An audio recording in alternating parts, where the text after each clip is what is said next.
The Giver, written by Rose Worry. It was almost December, and Jonas was beginning to be frightened. No, wrong word, Jonas thought. Frightened meant that deep, sickening feeling of something terrible about to happen. Frightened was the way he had felt a year ago when an unidentified aircraft had overflown the community twice. He had seen it both times.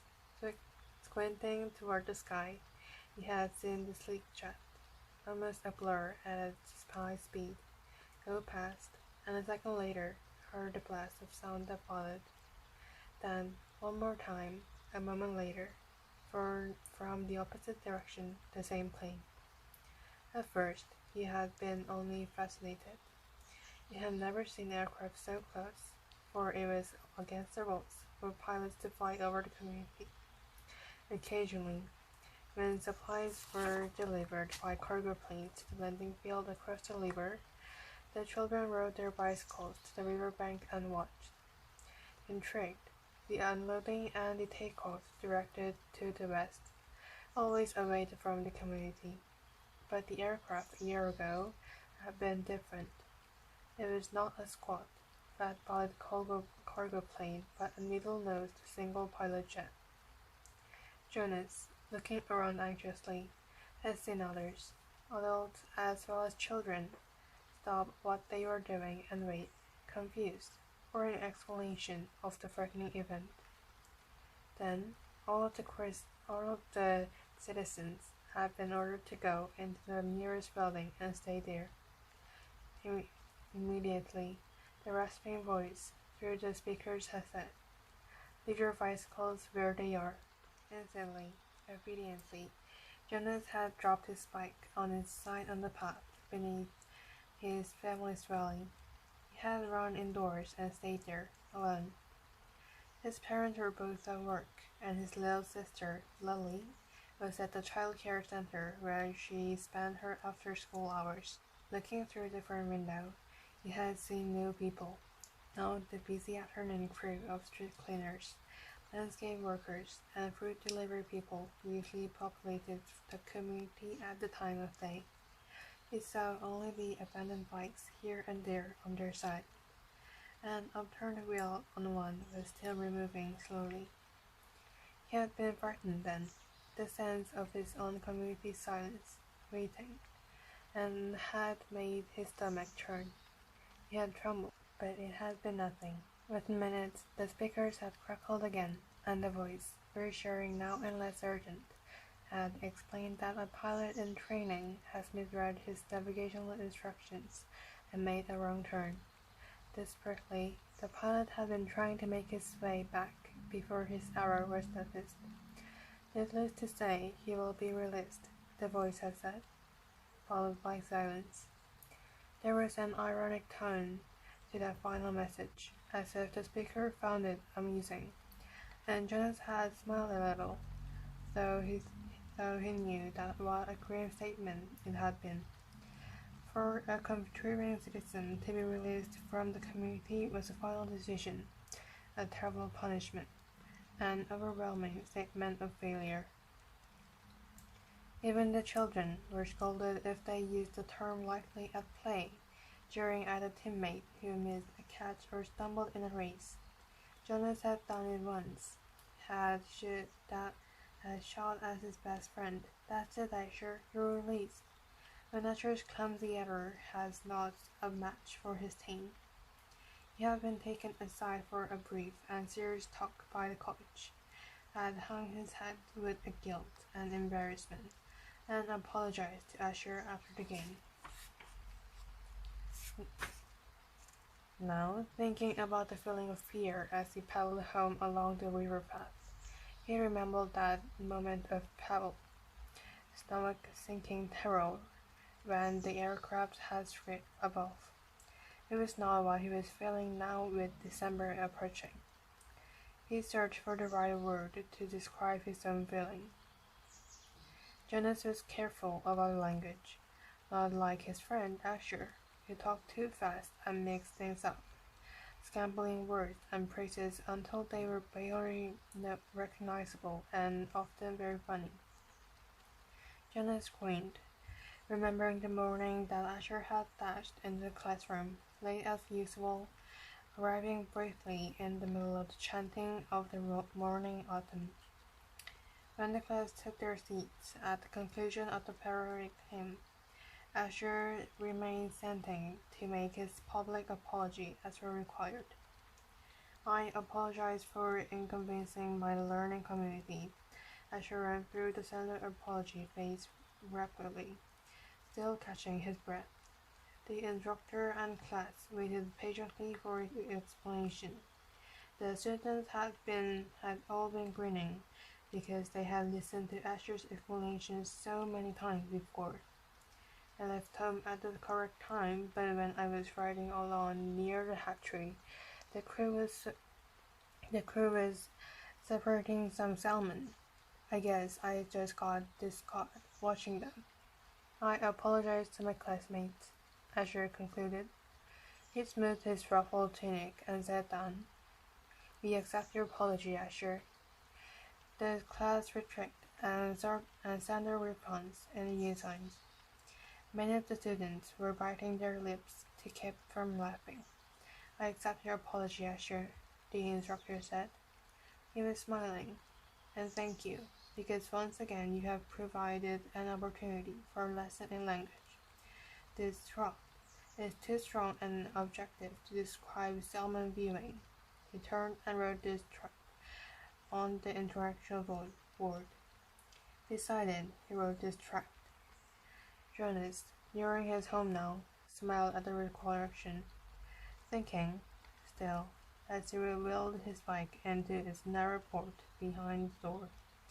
But he realized that frightened was the wrong word to describe his feelings, now that December was almost here. It was too strong an object. He had waited a long time for a special December. Now that it was almost upon him, he wasn't afraid, but he was eager, he decided. He was eager for it to come, and he was excited, contentiously. All of the 11s were excited about the event that would be coming so soon. But there was a little shudder of nervousness when he thought about it, about what might happen. Apprehensive, Jonas decided. That's what I am. Who wants to be the first tonight for feelings? Jonas' father asked, at the conclusion of their evening meal. It was one of the rituals, the evening telling of feelings. Sometimes Jonas and his sister Lily argued over turns, over who would get to go first. Their parents, of course, were part of the rituals. They too told their feelings each evening. But like all parents, all adults, they didn't fight and whistle for their turn. Nor did Jonas tonight. His feelings were too complicated this evening.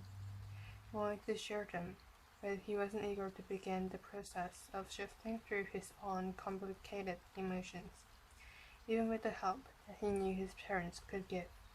You go, Lily, he said, seeing his sister, who was much younger, only a 7, wiggling with impatience in their chair. I felt very angry this afternoon, Lily announced. My childcare group was at the play area, and we had a visiting group of 7s, and they didn't obey the rules at all. One of them, a male, I don't know his name, kept going right front of the line for the slide, even though the rest of us were all waiting. I felt so angry at him. I made my hand into the fist, like this. She held up a clenched fist, and the rest of the family smiled at her small defiant gesture. Why do you think the visitors didn't obey the rules? Mother asked. Lily considered, and shook her head. I don't know. They act like animals? Jonas suggested. He laughed. That's right, Lily said, laughing too. Like animals. Neither child knew what the word meant exactly, but it was often used to describe someone uneducated or clumsy, someone who didn't fit in. "Where were the visitors from?" Father asked. Lily frowned, trying to remember. Our leader told us when he made the welcome speech, but I can't remember. I guess I wasn't paying attention. It was from another community. They had to leave very early, and they had their midday meal on the bus. Mother nodded. Do you think it's possible that their rules may be different, and so they simply didn't know what your play area rules were? Lily suggested, and nodded. I suppose. You've visited other communities, haven't you? Jonas asked. My group has, often. Lily nodded again. When we were 6, we went and shared a whole school day with a group of 6s in their community. How did you feel when you were there?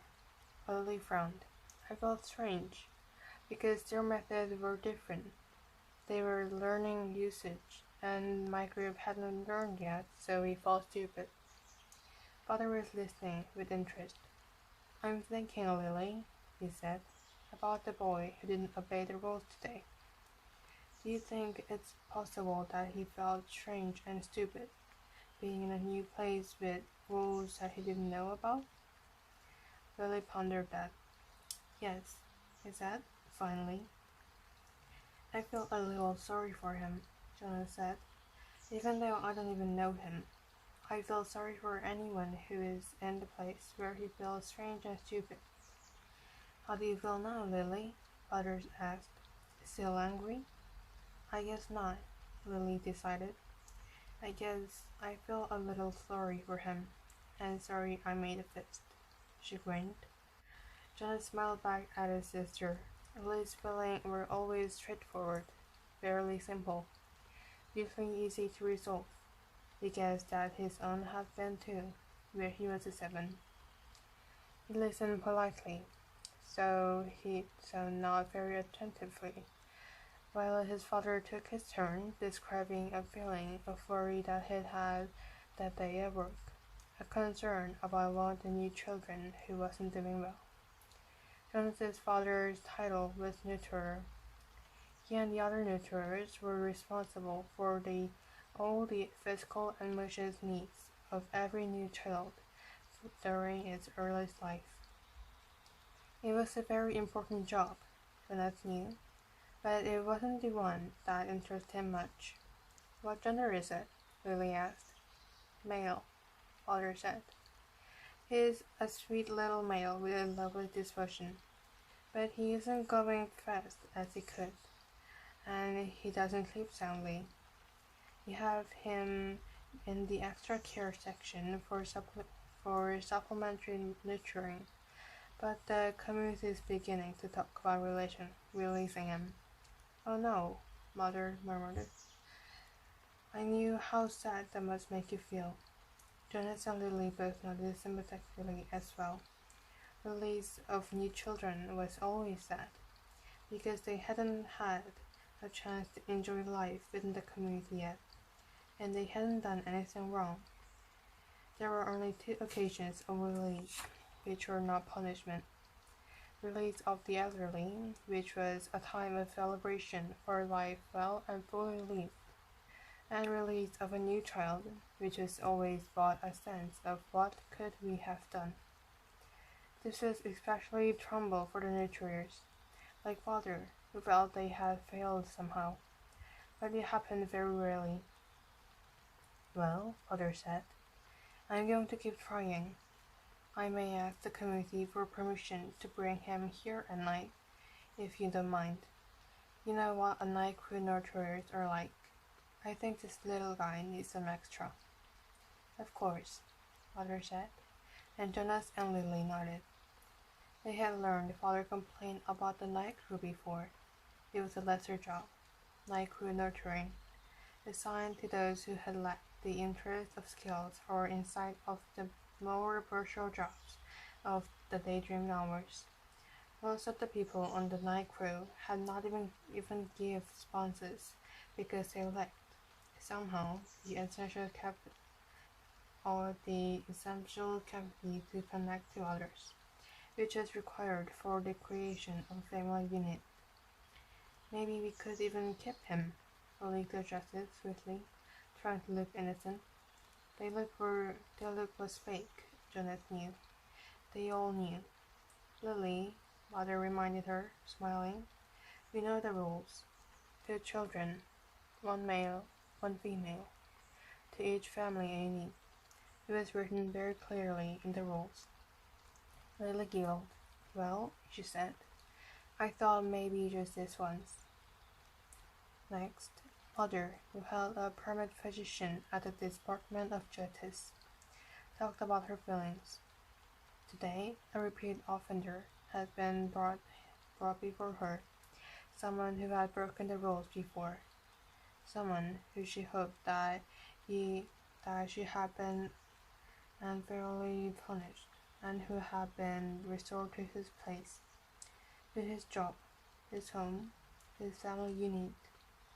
To see him brought before her a second time caused her overwhelming feelings of frustration and anger, and even guilt that she hadn't made a difference in his life.